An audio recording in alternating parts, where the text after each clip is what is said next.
may have some more folks joining us. So hello, everybody. Welcome to June.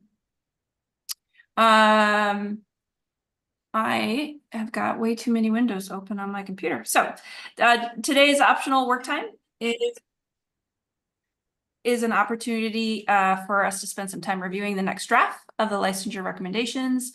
And we're going to need to edit those to prepare them for that final council business meeting. I believe it's the final one on June 17th. And that's going to be the final meeting that we will aim to adopt the recommendations.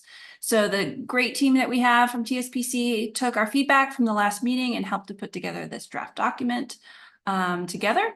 And we're going to hear from TSPC and then have an opportunity to refine them a little bit further. And then any subsequent cleanup will be presented to the council for review as usual. And discussion and vote on June 17th. So again, this is a work session. It's obviously optional. We're just bringing recommendations forward. So with that, I would like to turn it over to Interim Director Goff.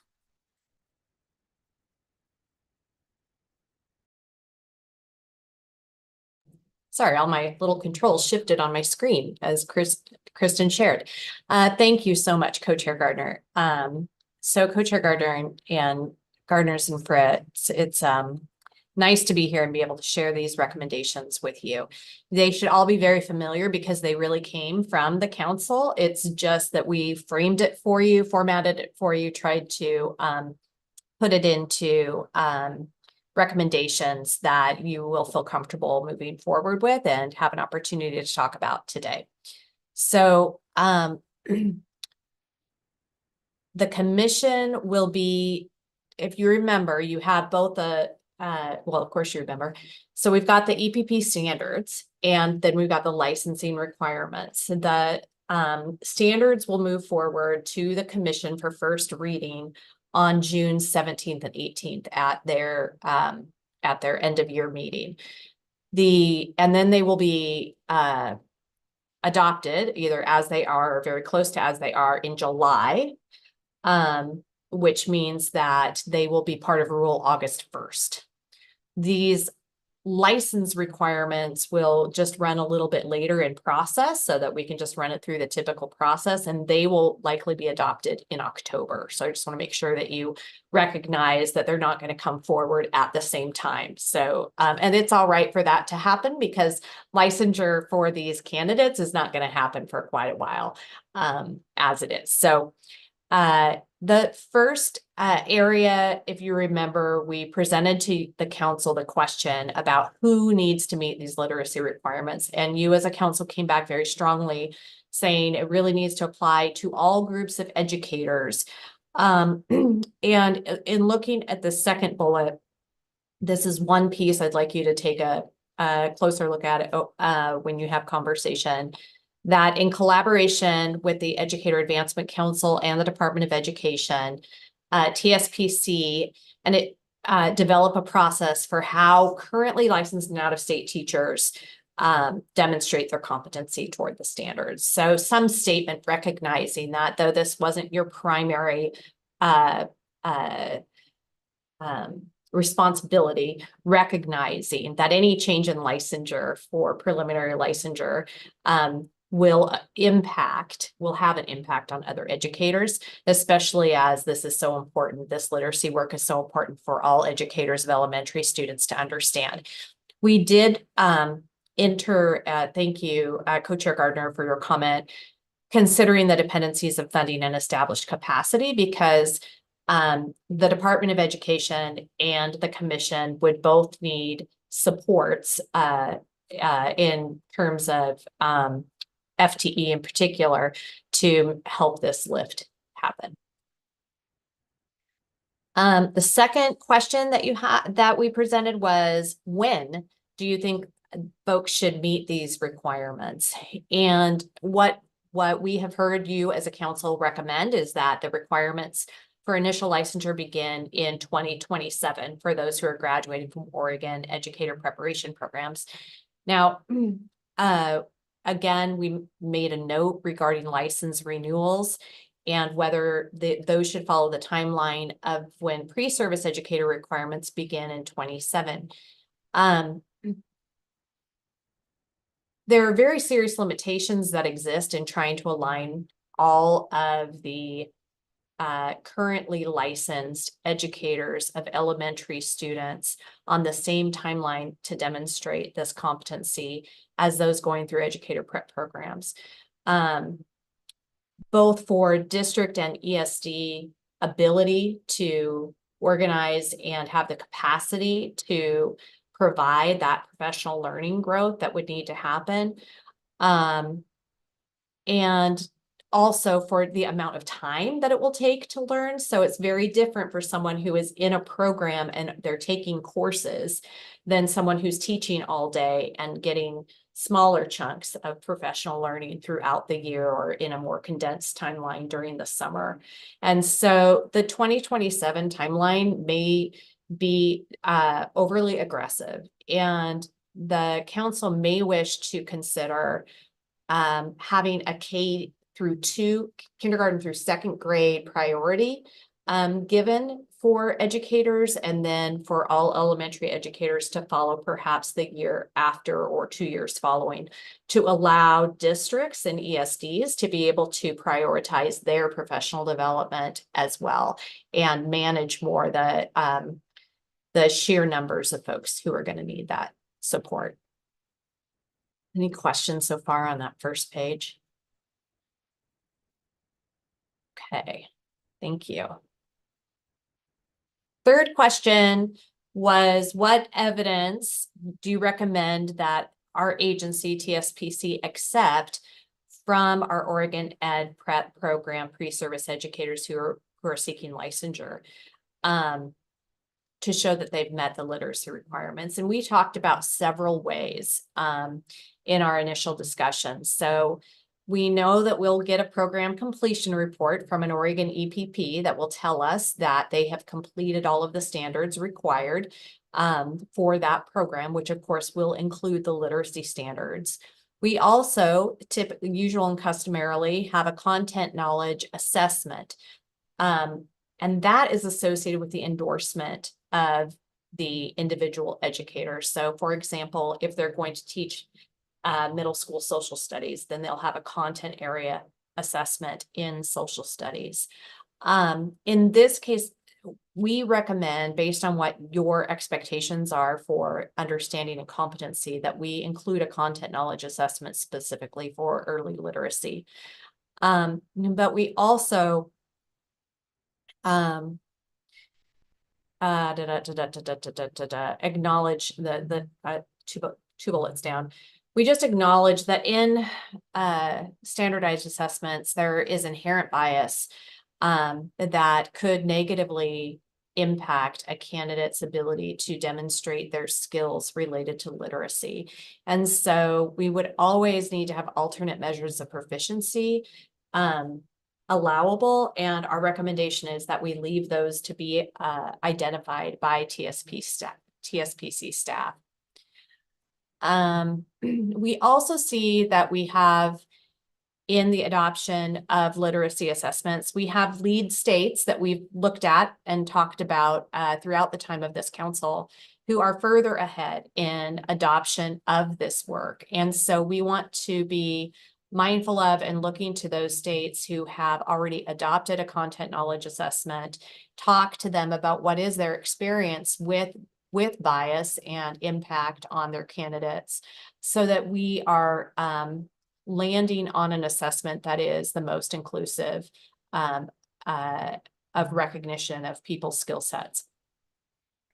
We also, under this, need to acknowledge that the data system that we are going to be putting in place in June of 25 is able to catalog methods of demonstrating competency. And our data system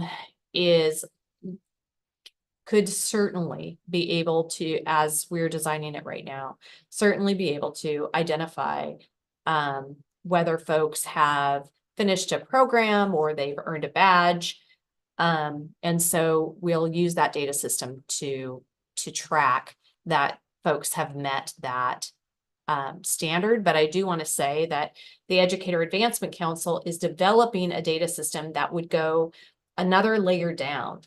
And that data system is that data system will be designed to track professional development completion more by unit than by an entire program. So whereas our agency may be looking at a micro-credential or a badge to show completion of an early literacy program through an ESD or a district, the EAC will be able to track what professional development modules constituted that program and how are they making progress toward the completion of the overall program.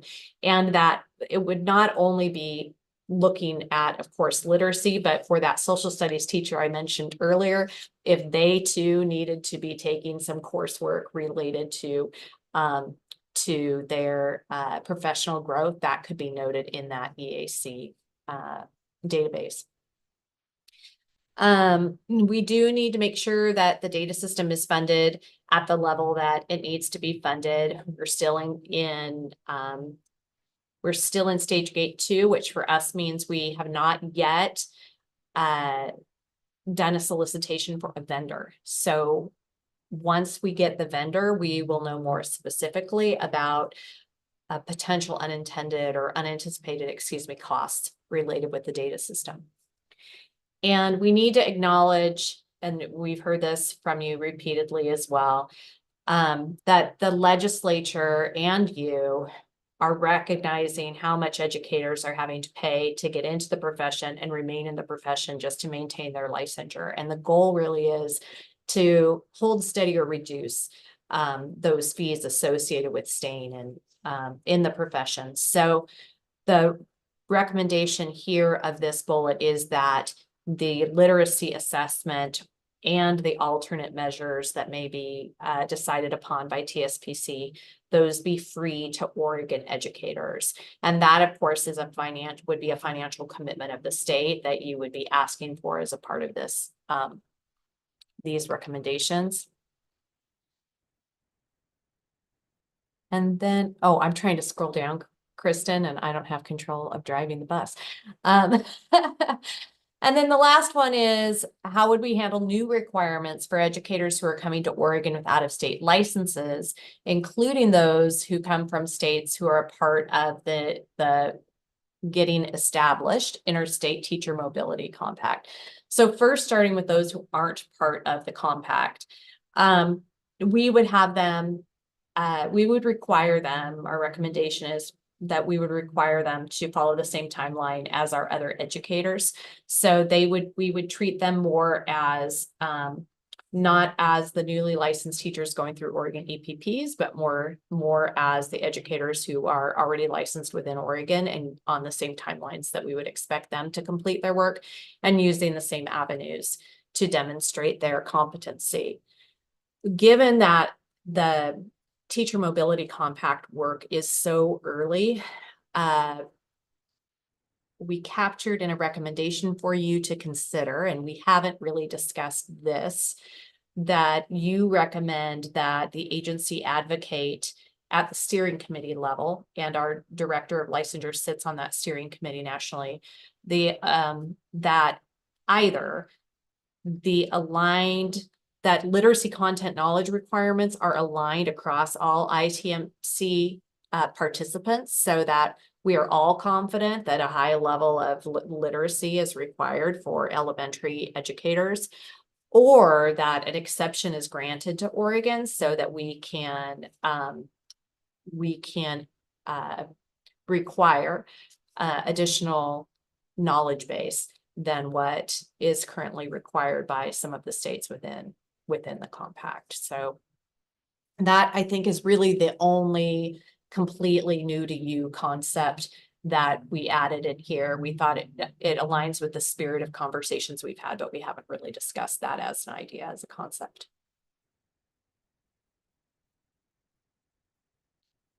And that is the background of that document.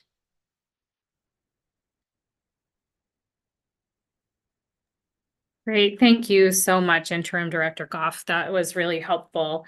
We're going to go into breakouts now and discuss any questions or comments or refinements, any suggestions that you might have regarding what Interim Director Goff presented and what we might want to think about prior to the next full council business meeting on June 17th. So we'll have time to review each of those topics. And the only thing that we will not really probably have enough time to think about right now is licensure renewals for in-service educators and what that looks like. That is kind of outside the scope of what the council was charged with. So we're going to focus on those pre-service teachers at this point, or those with initial licensure, I should say. So we'll be in two breakout groups. Kristen and Ken will be taking notes on the discussion, and then be sure to identify a council member who will be sharing out for your group.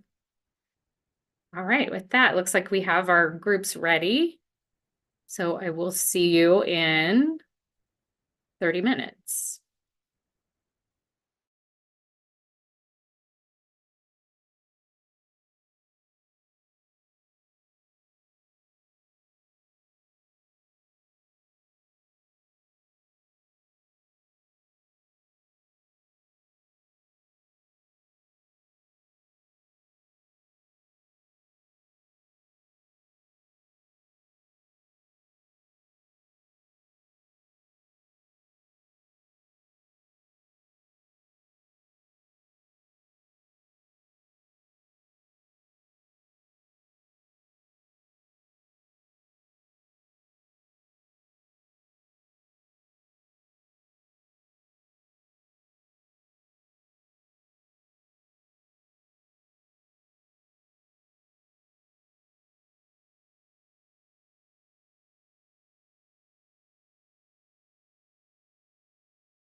All right, welcome back, everyone. The next part of this is sharing out what happened in those breakout rooms. So would love to hear from whoever has been voluntold to be the spokesperson for the group I was not in.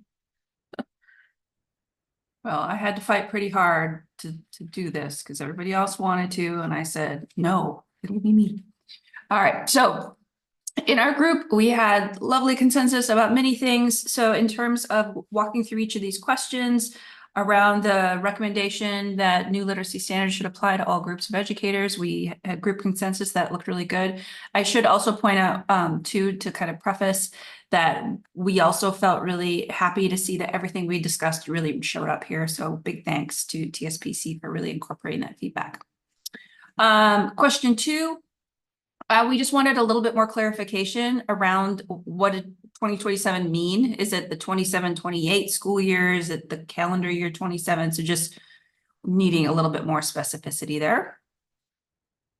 And we talked a little bit about what the ramp up looks like, you know, and that EPPs are all in different places around this stuff, and it no matter what, it's gonna be a lot of work. So but I think, you know, the sense is that, yes, we'll get there because we have to get there. But it is noted that it is still a lot of work. Question 3 around evidence. We were wondering about which assessments were going to be adopted in Oregon, making sure that TSPC is doing a full review of the states, as mentioned. That's going to be really helpful, including bias, experience, you know, seeing what's out there already. But so again, we were happy to see that everything that we had talked about here previously showed up. For question 3A, then we got into like this crazy dreaming world that I know is just far from reality, but like we went out there and we said, hey, what if we just trusted that when EPPs do something, and you know, all the layers of accountability we already have, right? Because we have national accreditors that we have to go through. We have state, you know, licensure ability. We do these PCR reports. Like we do a lot to document that our students are doing things. Like, couldn't that be enough? Wouldn't that be like wonderful and amazing? So we put it out there because, hey, we're all about dreaming the big dreams. If we do have to go through an additional assessment, which is kind of what's being put out there right now, could we think about, you know, combining those with already the other assessments we have to do instead of one more thing? And we talked a lot about, you know, especially for existing educators when it comes time to do this. Our educators already go through a lot, right, to try and increase their pay and get additional education, and it really results in not a lot. And a lot of times it's out of pocket or it's not fully covered by a district. So however ways we can make this more possible for everybody. Same with our teacher candidates. These things like assessments, any licensure costs, those come out of pocket. And I think people don't realize, like, you can't use financial aid. You can't use scholarships because it's not part of the academic program. It's an add-on.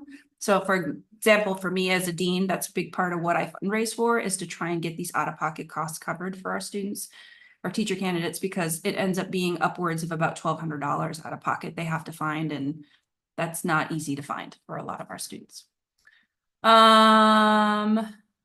Also, let's see. I think that we talked about that. And then question 3B, in addition to alternative measures, just other barrier reductions from moods. We talked about funding. We talked about, do we need to combine? And then I think the other thing we really spent some time talking about is making sure that TSPC has the resources it needs, you know, personnel, time, money, because this is going to be a lot of layers. And then add on the interstate teacher mobility compact. There's a whole other bunch of, you know, ramp up that needs to happen for TSPC. So there's a lot happening all at once. And if it's not funded sufficiently by the state, it's going to be a problem. So I think that's what I see. Anything else, group one, that I missed? Okay, that's us. All right, thank you, Co-Chair Gardner. And I too had to fight off my group who really wanted to do the presentation. And I will be doing my our presentation for our group. So we really went down a few rabbit holes and didn't do a great job of like parsing it out by question. But in terms of question one, I think that we all agreed that it should be all, but there were some clarifications that would be needed. And in terms of especially admin, how that would work for them, whether or not there might be a micro credential that they might add on. We talked a little bit about what Interim Director Goff talked about earlier in terms of those who were renewing licenses, perhaps prioritizing that K2 group so that we could lighten the initial load in terms of who had to be under that licensing change. We did talk a little bit also about the concern for those who are residing in Oregon, but enrolled in an EPP that is out of state, and how we will make sure that those candidates also have to follow the same requirements. And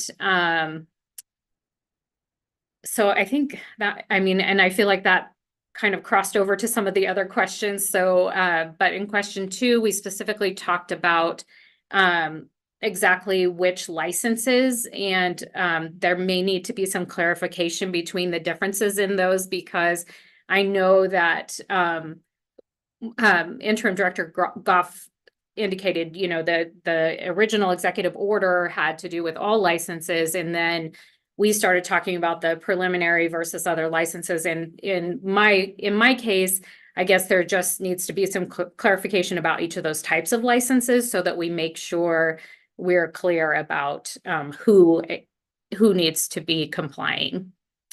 In question three, I feel like our discussion, or at least I pointed our discussion in a different direction about evidence. And our group discussed how an assessment provides that accountability for institutes of higher ed to make sure that they are training the teachers with that knowledge and skills that we want them to have.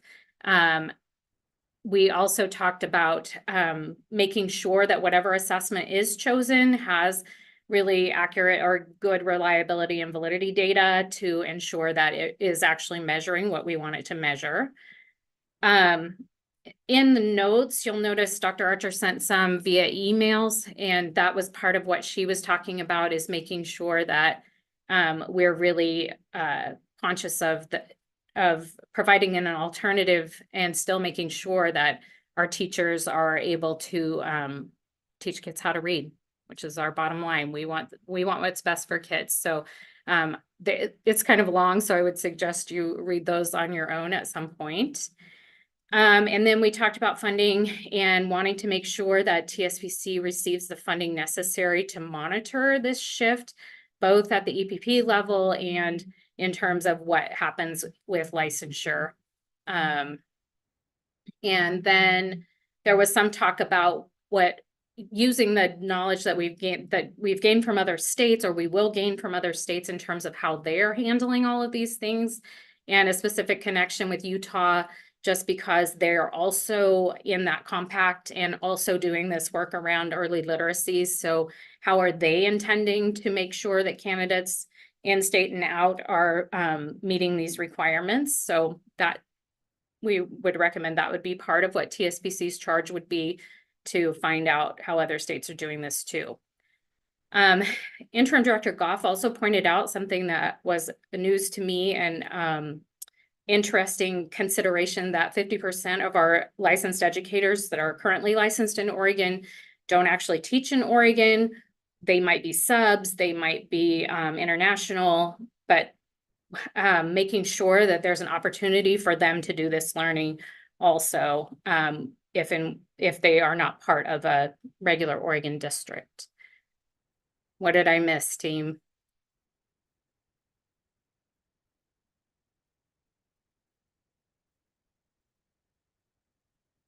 I guess nothing. All right. Any final reflections or thoughts that we might want to consider as a whole larger group?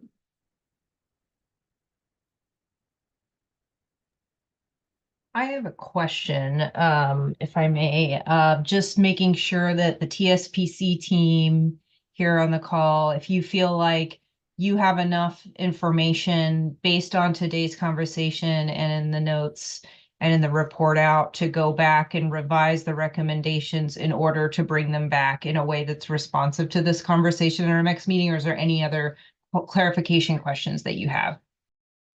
No, I think I do have, for the most part, yes, we're good to go.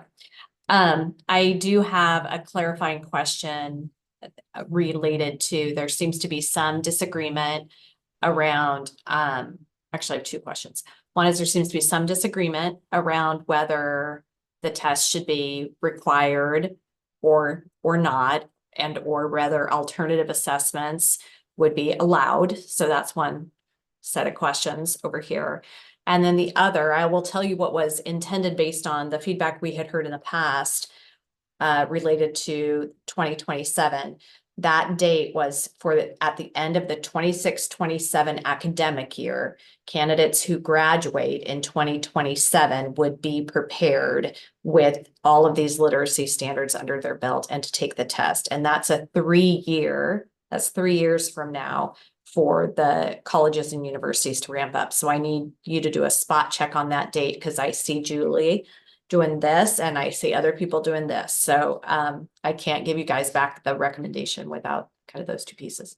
So you're saying those that graduate in 2027, so if they're in a 2-year program, we would need to put the standards in place in 2025, which is next year. I can't see, I mean, that's not going to happen. It's too quick. I can see it being at the end of 2025, 26 year, but I mean, we are a 2-year program.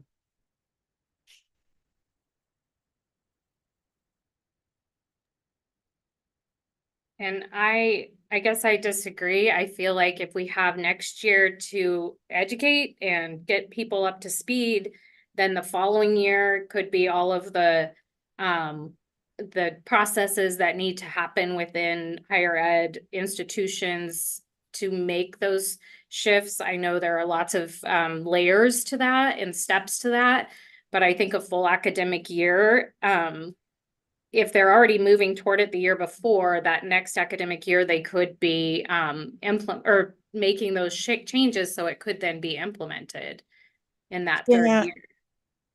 It's just personal with us. We've got some people going in sabbatical next year that will be out of the conversation for a year, and we're all really short staffed. We're just undergoing some challenges. So I'm just putting it out there for us. I think it might be difficult, but I know that a timeline needs to be met. I'm just thinking of our context, but Yeah. it doesn't have to have any bearing on anybody else. I just think it'd be hard for us.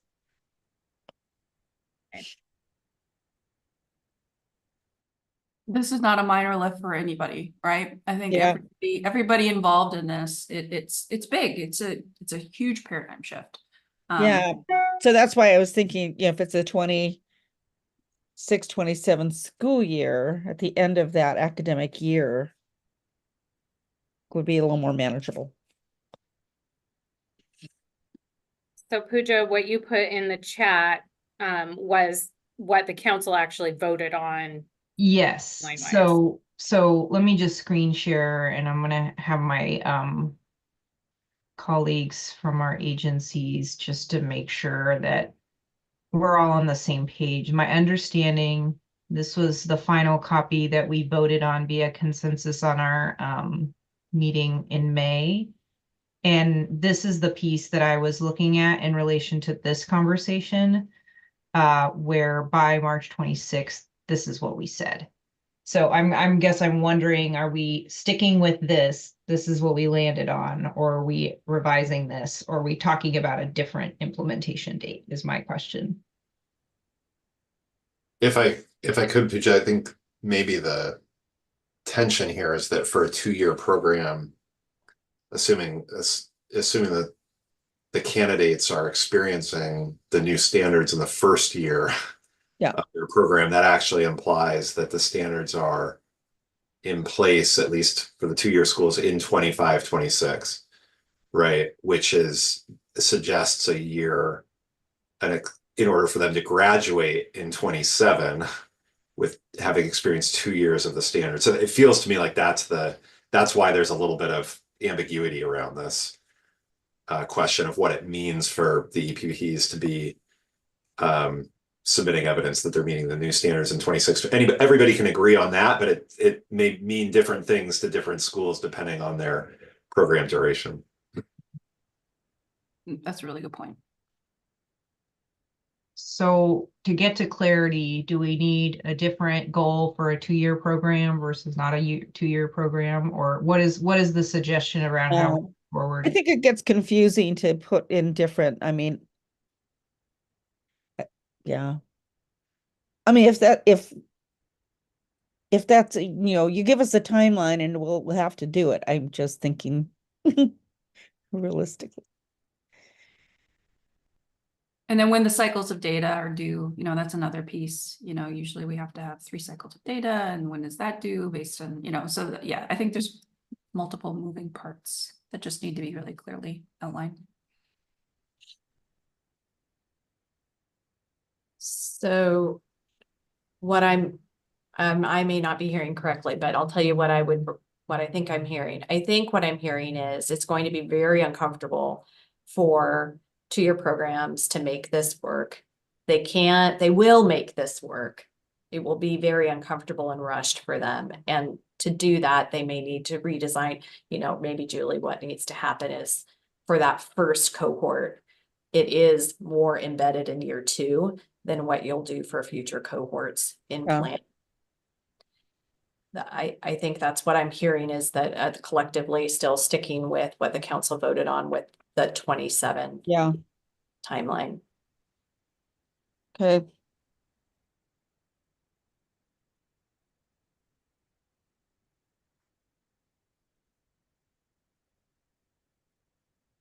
Okay, and so then the other question, I forgot my own question. Assessment. Around assessment. Yes, around assessment. And really, do we want to, I mean, we really ran the gamut there, right? From the suggestion of, gosh, great world, just trust the EPPs and the districts and ESDs and don't have an assessment, to everybody needs to do the assessment. We shouldn't have an alternative. We shouldn't even have alternative assessments to the standardized assessment. And so, I will tell you from the agency perspective, if the pie in the sky dream of just trusting that every program and every district and every ESD would be able to meet this without any check, if that can't happen, which I think it probably isn't where we'll land, the sheer volume of applications that are going to be coming through TSPC, a standardized assessment helps us get the biggest chunk of folks easily moved off the plate and approved quickly, and then be able to do, if the council recommends this and the commission makes this decision, alternative assessments through the multiple measure process if needed, based upon barriers that individual may be experiencing. So that would be the agency desire to have a standardized assessment. And I guess my concern is the subjectivity of multiple measures, and if who's deciding quality control on that. And so that's why I feel like an assessment is critical and should apply to all. Just in the, and I brought this up before, just in the way in other professions, we are required to pass assessments to practice in that field. In one, it does put the onus on the EPP if their students aren't passing that first time around, providing those supports to help them to get to that place where they need to be to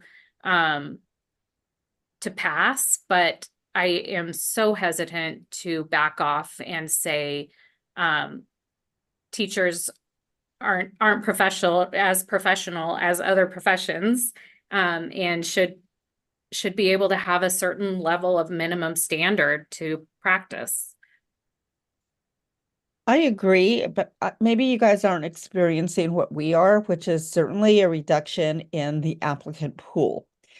Teaching is becoming less and less desirable. And as we keep adding fees, prior to jobs, prior to licensing, it's it's just so problematic for many of our students that are,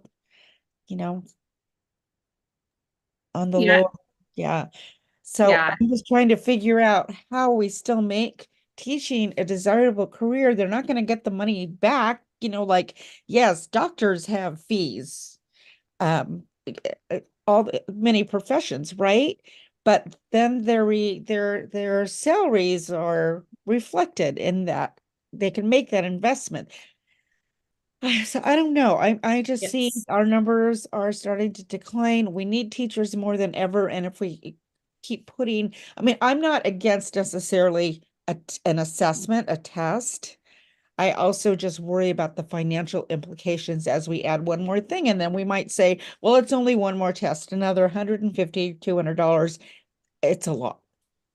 Well, Yeah. and the other piece I'll add in there too, while I was being kind of tongue in cheek before, it's not as if EPPs are not being accountable to our outcomes as it is. I mean, every single EPP in this state not only has to do the PCR report, which is in itself, pretty onerous. Then we go through state level, right, reviews, which are also onerous.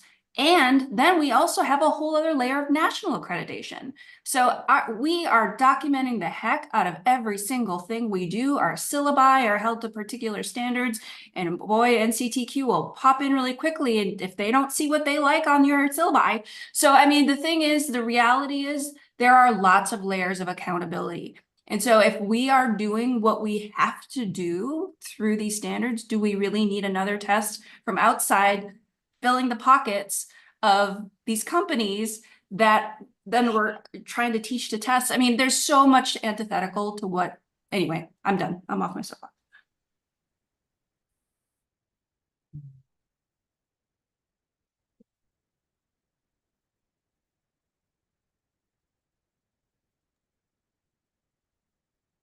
I think there are so many layers to this issue, but Shanaz, did you have something you wanted to add to that? No, I was going to talk about something else. I mean, related to funding, but not this question. So let me add a couple reflections. One is, yeah, I just want to make sure that you do hear that I know that our EPP is our teaching to the standards that are there, and I don't have concerns about that. Where I run into more concerns, honestly, is the capacity of our ESDs and districts to be able to do this work and the timelines provided and with the resources that they have, and that therein may create some issues for some folks as we're looking more at folks who are already licensed or who are coming in from out of state. So that's another kind of consideration that I've got also in the back of my mind as we're making these decisions, which will impact other decisions.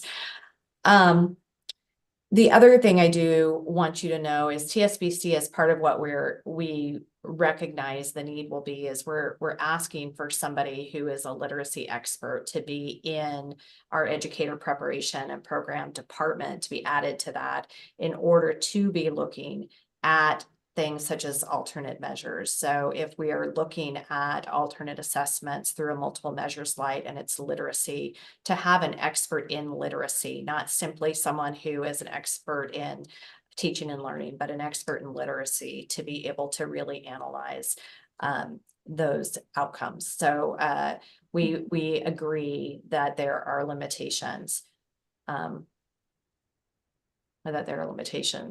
But we're trying to address them in that way.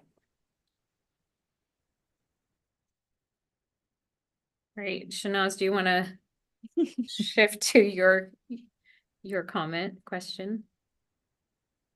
It's related to, it's related to already licensed teachers. You want to hear it? I was just, in recent meetings, I had talked about, a model that we're piloting in my district over the next couple years. And I was just going to give a little update on that. So, I think I mentioned, but maybe you weren't all there. It was brand new. I had just met with, our district administrator in charge of coordinating elementary teaching and learning. And what we're doing is she's going to use, a significant portion of our district's early literacy grant money from the state for teacher training on science of reading. And the way that that is going to look over the next 2 years is that we are, she's going to use that grant money to cover the cost of, we're actually using the online self-paced asynchronous course that Rhonda created at EOU. And so our district is using grant funds to cover the cost of the course registration, and then also pay teachers our training stipend rate that's in our contract for an approximate 48 hours of work. So, and I'm in a lead, I'm going to be like the facilitator of the cohort each year that we do this. And she put out the email yesterday, explaining that this opportunity was going to be coming up for like a year-long cohort, school year-long cohort starting in October. And limited spots for anybody who might be interested in participating in the summer pilot. And it's 24 hours later, and she messaged me a couple hours ago saying, we have 31 people have already signed up and are begging to do this. So there is really great interest. And I just want to say, this is also kind of just reiterating, when there is funding from the state to do things like this, big things can happen in relatively short amounts of time. So I'm very excited about that. For our current students, for our teachers, and I think how much it'll be able to like help us move the, Julie, that's so cool. How did you do that? Sorry, move the dial for our own current students right now. And I can't help but think like systematically and interconnectedly, we're in Corvallis and Oregon State is right here and Western is right up the road. And as I'm thinking about the implementation timeline of the new EPP standards, thinking we may have some good spots for those teacher candidates to come do their field experiences. So that's my little update. We're going to see how I can put this together on the fly for that many people over the summer when nobody's on contract and I want to accommodate everybody's travel schedules. But so stay tuned, or not, because we're almost done meeting. But anyway. Thanks, Shanaz. All right, Interim Director Goff. We have a little bit of time left, but want to make sure that we are clarifying the things that need to be clarified. I know we didn't really land on the assessment piece. That's okay. I think that's okay. I mean, yes, I think the clarification has been very helpful. I think the assessment piece, it's fine. We'll okay. I'll give it a go. Julie, did you have? Yeah. Reagan? Yeah, I just wanted to say, I think that something that's so interesting to me with all of this that's happening right now, I believe like that it's really important work and it's the right thing to do. But we're coming from such an interesting place where we've had a shortage of teachers and substitutes and people to fill positions. Yep. And during COVID and all of that. So I'm telling you, I have worked in some very painful situations with people who have not been trained, who do not know school, who do not know systems, and have been put in positions that it's just shocking and rather unfortunate for children. And so I think that it's important to keep that in mind, you know, like we're coming from this very, very loose place and we're kind of trying to shore things up again. And I think that there is a great deal of value in that for our future children and profession. Really appreciate that, Julie. And one of the things I might leave you with to you all with today is one of the reflection of the Educator Preparation and Program Council was that looseness almost feels like the tightness should happen for who's in the system right now first, rather than newbie teachers who are going to already be overwhelmed in their first 1, 2, 3 years within the system. And so they're having to learn another very deep set of standards. These are very deep standards that we haven't prioritized for new educators versus more experienced educators.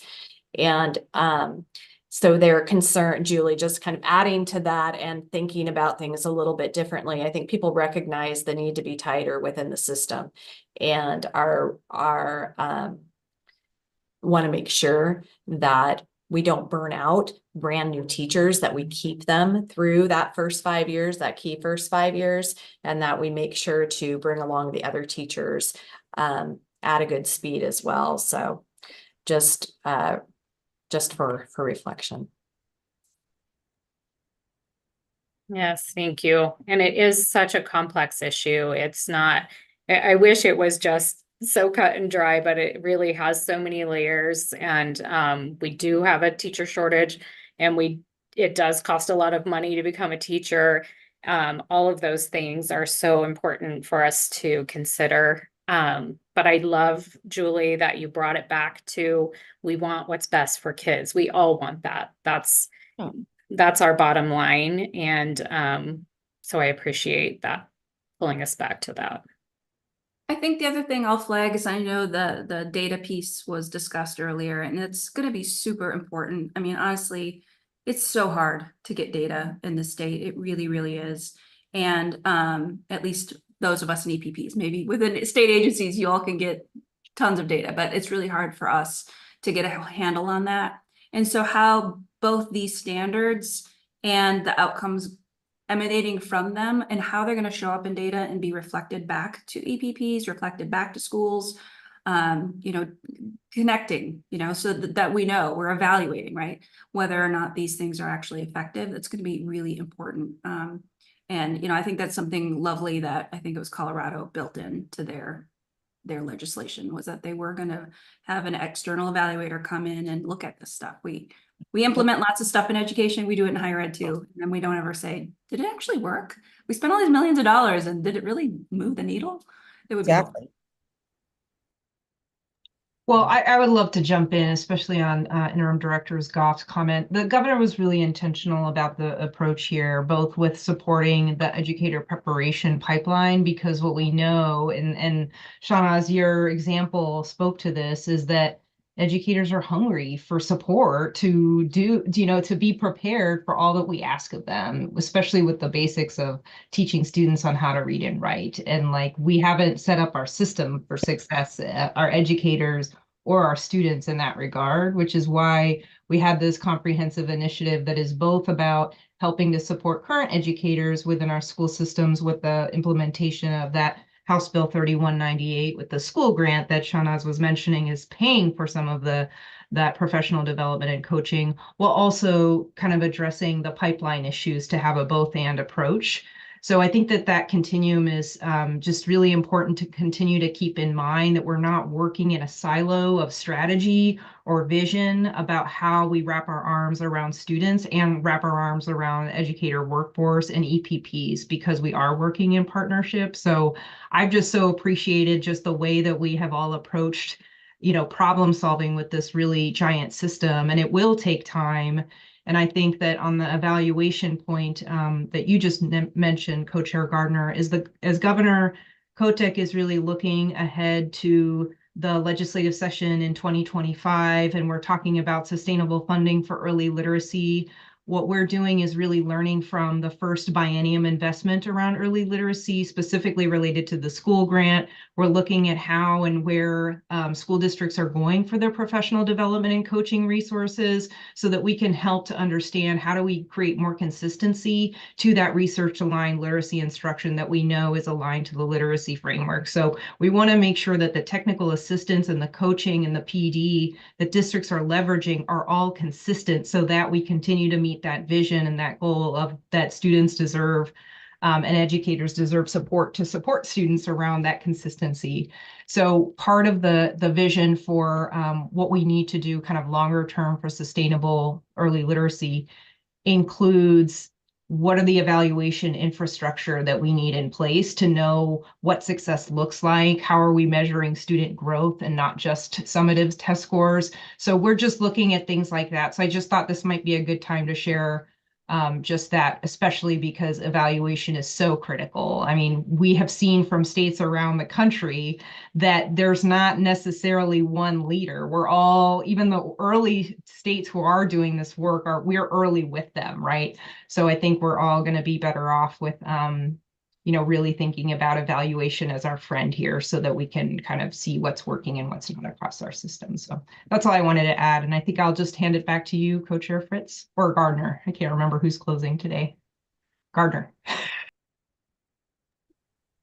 I can. So thank you all for this great conversation today. As we noted earlier, we are going to be having our, believe it or not, last council meeting on June 17th, where we can bring back this information that we discussed today. And I want to make sure to shout out especially to Kristen and Pooja for their support and leadership. They won't be able to attend our last meeting, but obviously we would not be anywhere we are now without their support and hard work. So thank you, and thank you all, and enjoy the rest of your sunny, beautiful Oregon day. Thanks, everybody. Thank you you, all. everybody. Yes, thank you, Kristen and Pooja. Really appreciate your support. Big shout out to Kristen. Kristen was amazing, and we couldn't have done this without her, as well as all of your leaderships and the co-chairs and other staff, Ken, all the team members. But Kristen won't be here next time.